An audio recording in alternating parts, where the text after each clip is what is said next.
Hello दोस्तों, नमस्कार। मेरा नाम है संदीप और आप सभी का वेलकम है नथिंग इम्पॉसिबल के यूट्यूब चैनल पर। आशा करता हूं कि आप सभी बहुत ही अच्छे होंगे।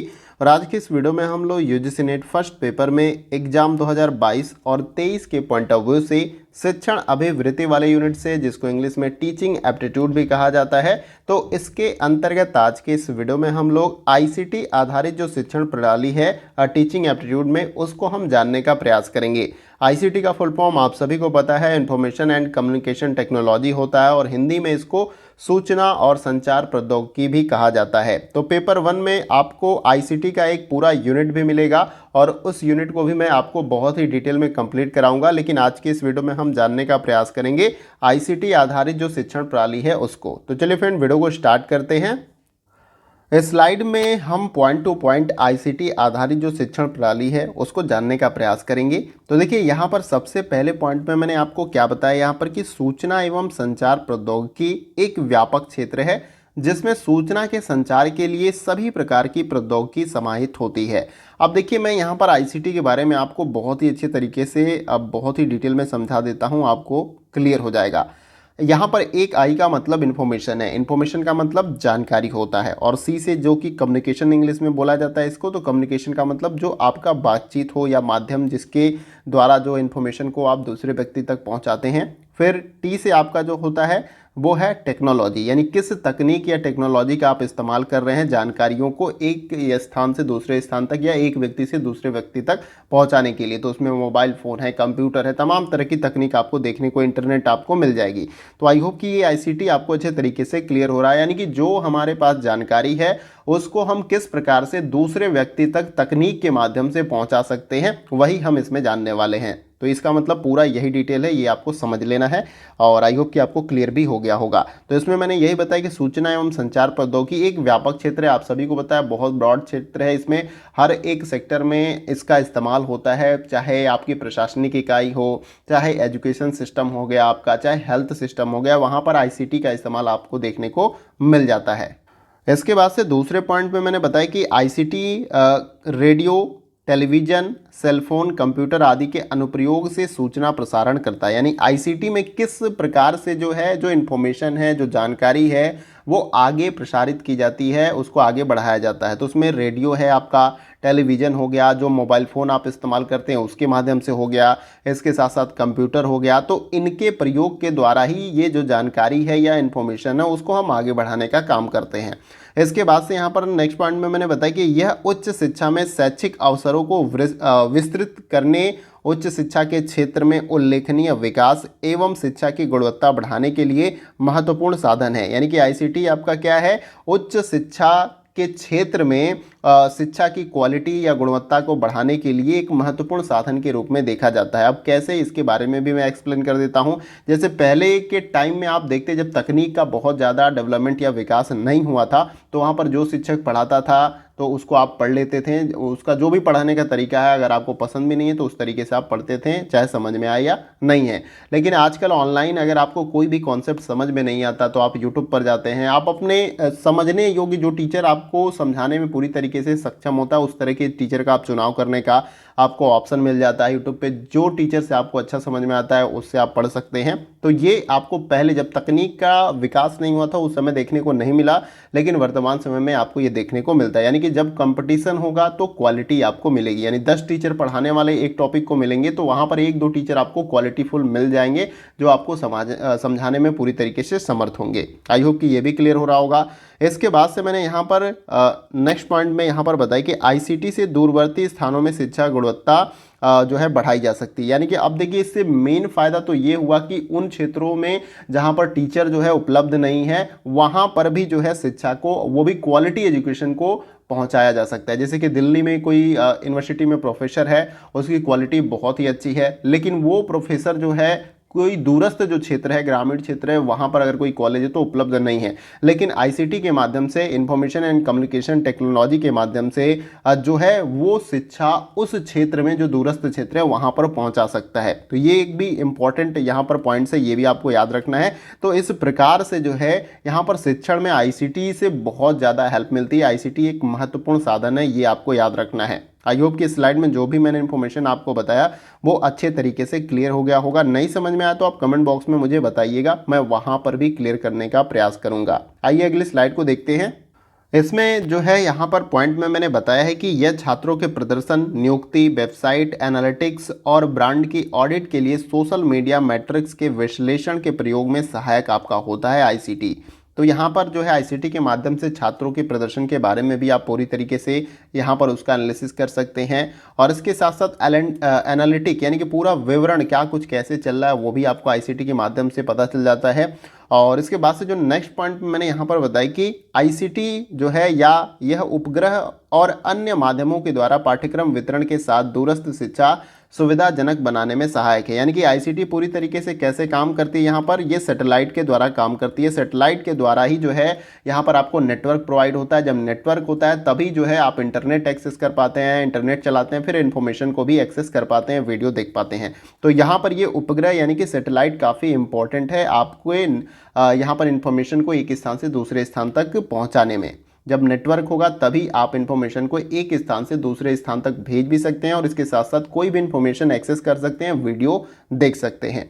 तो आई होप कि ये भी पॉइंट आपको क्लियर हो गया होगा। और इसके बाद से यहाँ पर मैंने जो है नेक्स्ट पॉइंट में बताया आपको कि इसके माध्यम से ई लर्निंग और दूरस्थ शिक्षा कार्यक्रमों में ऑनलाइन शिक्षा के माध्यम से शिक्षण अधिक रोचक और आसान बनाया जा सकता है। अब देखिए ये एक ऐसा महत्वपूर्ण साधन है आपका आईसीटी की, इसके माध्यम से जो शिक्षा है उसको आप अधिक इंटरेस्टिंग रोचक बना सकते हैं। जैसे कि आप यहाँ पर देख सकते हैं कि मैंने एक यहाँ पर प्रेजेंटेशन बना रखा है या पीपीटी मैंने ये बना रखी है स्लाइड के थ्रू में। तो यहाँ पर मैं कलरफुल तरीके से टेक्स्ट को भी टाइप किया है, इसके साथ साथ पिक्चर्स का भी इस्तेमाल किया है ताकि आप ये अच्छे तरीके से समझ पाएँ, चित्रों के माध्यम से भी समझ लें, और इसके साथ जो इन्फॉर्मेशन मैंने लिखा है उसको भी मैं एक्सप्लेन कर रहा हूं तो वो भी आप समझ जाएं। तो आईसीटी के माध्यम से या जो उसके साधन हैं, जो कंप्यूटर्स हैं, जो सेलफोन है, जो उनमें सॉफ्टवेयर आपके होते हैं, उनसे आप बहुत ही क्वालिटीफुल प्रेजेंटेशन के थ्रू जो है इन्फॉर्मेशन को डिलीवर कर सकते हैं छात्रों तक। तो यहाँ पर ये आपका रोचक हो सकता है, लेकिन पहले के समय में ये साधन नहीं थे, तकनीक नहीं थी, तो हम उतना बेहतर परफॉर्मेंस नहीं दे पाते हैं, खास तौर से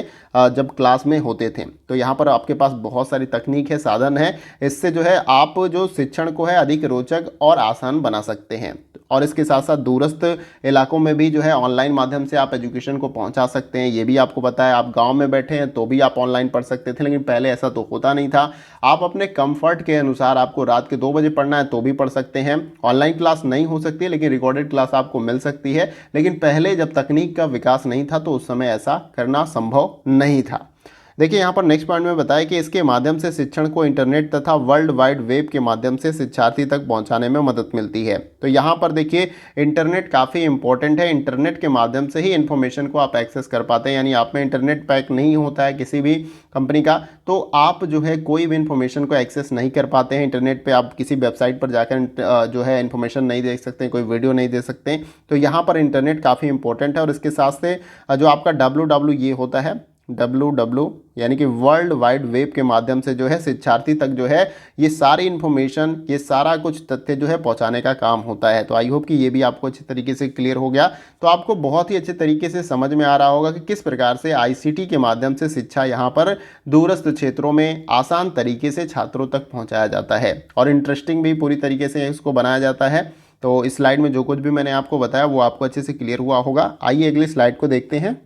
देखिए यहाँ पर नेक्स्ट पॉइंट में मैंने यहाँ पर बताया है कि यह शैक्षणिक संस्था के दिन प्रतिदिन के प्रशासनिक गतिविधियों को आसान तथा पारदर्शी तरीके से नियंत्रित तथा समन्वय के साथ निगरानी करने में सहायक होता है। यानी आईसीटी में बहुत सारे ऐसे साधन हैं, जैसे कंप्यूटर पे आपको एक सॉफ्टवेयर डेवलप कर दिया गया, आप अटेंडेंस मेंटेन कर सकते हैं, कितने टीचर्स कब से आए, किस टाइम जा रहे हैं, तो वो भी आप जो है वहाँ पर देख सकते हैं। तो मतलब काफ़ी ज़्यादा आपको आईसीटी के जो टूल्स होते हैं या साधन होते हैं उससे आपको काफ़ी ज़्यादा हेल्प मिलती है, जिससे आप संस्था के अंदर दिन प्रतिदिन की जो प्रशासनिक गतिविधि है उसको आप मॉनिटर कर सकते हैं, वो भी पारदर्शी तरीके से, और उसे कंट्रोल भी कर सकते हैं। इसके बाद से यहाँ पर नेक्स्ट पॉइंट में मैंने बताया कि यह उच्च शिक्षण संस्थानों में पंजीकरण, नामांकन, पाठ्यक्रम आवंटन, उपस्थिति की निगरानी आदि की जानकारियाँ उपलब्ध कराने में सहायक है।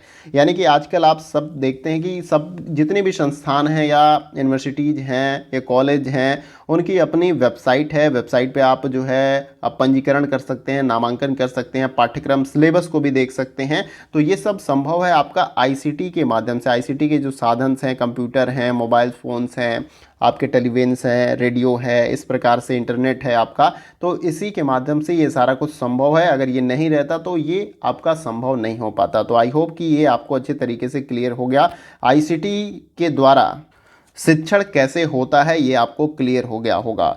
और अभी आप वर्तमान समय में भी और एट द टाइम अगर आप वीडियो देख रहे हैं तो उस समय में भी आप आईसीटी का इस्तेमाल कर रहे हैं। तो आईसीटी का इस्तेमाल लगभग इस समय हर सेक्टर में यूज हो रहा है, ये भी आपको याद रखना है। तो आई होप कि इस वीडियो में जो कुछ भी मैंने बताया आईसीटी आधारित शिक्षण प्रणाली के बारे में वो आपको अच्छे तरीके से क्लियर हो गया। और इसके बाद से मैंने ये भी आपको बताया कि आईसीटी से हमारा एक यूनिट है, उस यूनिट में हम आईसीटी के अंदर जितने भी साधन है, कंप्यूटर हो गया, कंप्यूटर के जो पार्ट्स हो गए, इसके साथ साथ और भी जो भी आईसीटी के टूल्स हैं या साधन है उसको बहुत ही डिटेल में हम जानने का प्रयास करेंगे। क्योंकि पेपर 1 में आईसीटी यानी सूचना एवं संचार प्रौद्योगिकी के नाम से आपका पर्टिकुलर एक यूनिट दिया गया है। यहाँ पर हम थोड़े से पॉइंट्स में बस ये समझने का प्रयास कर रहे थे कि शिक्षा के अंदर आईसीटी का इस्तेमाल किस प्रकार से हो रहा है, और बाकी सब कुछ डिटेल में जो है हम आईसीटी वाले यूनिट में बहुत ही अच्छे तरीके से समझने का प्रयास करेंगे। तो उम्मीद करता हूँ वीडियो का सेशन आप सभी को बहुत ही अच्छा लगा होगा और आपको जो कुछ भी मैंने बताया वो आपको अच्छे तरीके से समझ में भी आया होगा। नहीं समझ में आया तो आप कमेंट बॉक्स में मुझे बताइएगा, वहाँ पर भी मैं क्लियर करने का प्रयास करूँगा। और इसके साथ ही साथ अगर आपका कोई फीडबैक है या क्वेरी या क्वेश्चन है इस वीडियो से रिलेटेड तो आप कमेंट बॉक्स में मुझे बता सकते हैं, वहाँ पर मैं आपको कमेंट के थ्रू जो है जवाब दे सकता हूँ। और इसके साथ साथ वीडियो के बारे में अपना जो भी विचार है या फीडबैक है उसको भी आप कमेंट बॉक्स में दे सकते हैं। वीडियो अच्छा लगे तो वीडियो को आप लाइक करके हमें अप्रिशिएट कर सकते हैं ताकि हम इसी प्रकार के कंटेंट आपको कंटिन्यूअस प्रोवाइड कर सकें। और यहाँ पर लगभग आपका पूरा टीचिंग एप्टीट्यूड का मैंने जो भी सिलेबस में टॉपिक दिया उसको कंप्लीट करा दिया है। और कोई टॉपिक छूट रहा है तो मुझे कमेंट बॉक्स में बता दीजिएगा, मैं उस टॉपिक को भी कवर कर दूंगा। लेकिन जो सिलेबस में आपका दिया गया है उससे रिलेटेड जितने भी इंपॉर्टेंट तथ्य जो आपके एग्जाम में पूछे जा सकते हैं तो उनको मैंने कवर करा दिया है। और अब एक काम आपको ये करना है कि प्रीवियस ईयर के जो क्वेश्चन पेपर है आपको उसे लगाना है बहुत ही अच्छे तरीके से, ताकि आपको ये समझ में आ जाए कि जो भी टॉपिक्स मैंने यहाँ पर कराया है उससे रिलेटेड कितने क्वेश्चन आपके प्रीवियस ईयर में बन रहे थे। ठीक है, तो प्रीवियस ईयर काफ़ी इंपॉर्टेंट हो जाता है, वो भी डिटेल्स के साथ जो एक्सप्लेन करके जो सॉल्व आपको बुक्स कोई भी मिलती है जो आपको अच्छे तरीके से समझ में आती है, उस प्रीवियस ईयर के बुक को आप खरीद लीजिए और अच्छे तरीके से सारे क्वेश्चन पेपर को सॉल्व कर जाइए। आपको उससे बहुत ज़्यादा हेल्प मिलेगी, ये मैं आपको भरोसा दिलाता हूँ। तो उम्मीद करता हूँ कि वीडियो का सेशन आप सभी को पसंद आया होगा और जो मैंने कहा उससे ज़रूर करिएगा। आपको पेपर 1 में मैक्सिमम मार्क्स मिलेंगे अगर आप पेपर 1 को जो प्रीवियस ईयर क्वेश्चन पेपर हैं जो ऑलरेडी पेपर हो चुके हैं उनके क्वेश्चन अगर आप सॉल्व करते हैं तो अच्छा खासा मार्क्स आप पेपर 1 में ला सकते हैं। उसी प्रकार से पेपर 2 आपका कोई भी सब्जेक्ट हो तो उसमें भी अगर आप प्रीवियस ईयर के जो क्वेश्चन पेपर हैं वो भी डिटेल्स के साथ जो 6-7 लाइन कह लीजिए या 7-8 लाइन में कुछ बड़े में जो है आपको पूरा तथ्यों के साथ एक्सप्लेनेशन दिया होता है तो उसे आप सॉल्व करते हैं तो आपको काफ़ी ज़्यादा हेल्प मिलती है आपके अपने एग्जाम में। तो फ्रेंड्स आज के वीडियो में बस इतना ही, और वीडियो को ख़त्म करने से पहले आप सभी से हम्बली रिक्वेस्ट है कि अगर चैनल पे आप नए हैं तो चैनल को आप सब्सक्राइब करिएगा और उसके बगल में बेल आइकन का जो बटन इस प्रकार से होता है उसे आप प्रेस कर लीजिएगा न्यू वीडियो की अपडेट्स को पाने के लिए। तो फ्रेंड्स आज के वीडियो में बस इतना ही, फिर मिलते हैं अगले वीडियो में कुछ और इंपॉर्टेंट टॉपिक के साथ। तब तक के लिए जय हिंद, जय भारत।